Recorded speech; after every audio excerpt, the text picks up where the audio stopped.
안녕하세요. 길거리 식물도감, 아니 오늘은 텃밭 작물도감입니다.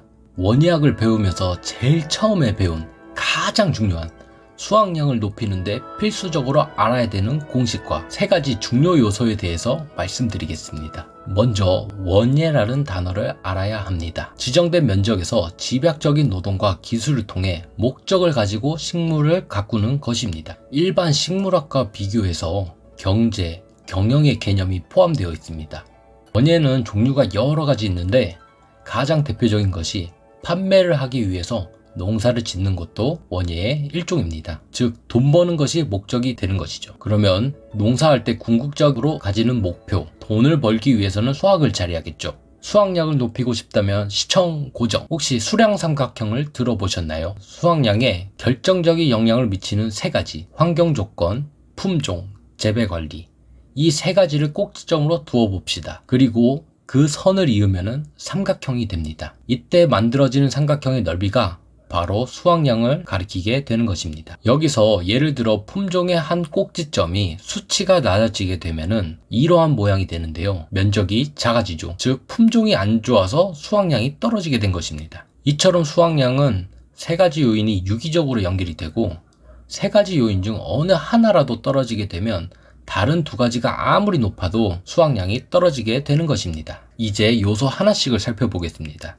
첫 번째, 환경 조건입니다. 예를 들어서 동일한 품종의 동일한 재배 기술로 농사를 짓습니다. 그런데 한쪽은 비가 많이 오고 한쪽은 비가 적당히 옵니다. 결과는 안 봐도 뻔하겠죠. 비가 많이 오게 되면 고추의 탄저병과 역병 등이 발생하게 되고 일조가 부족해서 웃자라기도 하고 착색이 안 되고 또한 좀 냉해를 있기 때문에 낙과까지 발생하게 됩니다.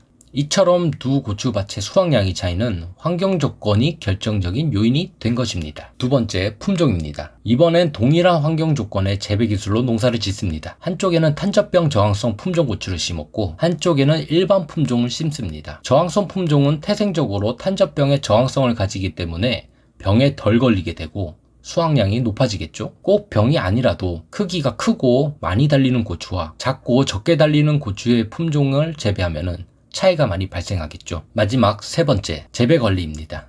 똑같은 품종의 고추를 똑같이 추운 환경에 재배를 해봅시다. 한쪽은 노지에서, 한쪽은 온실에서 재배합니다.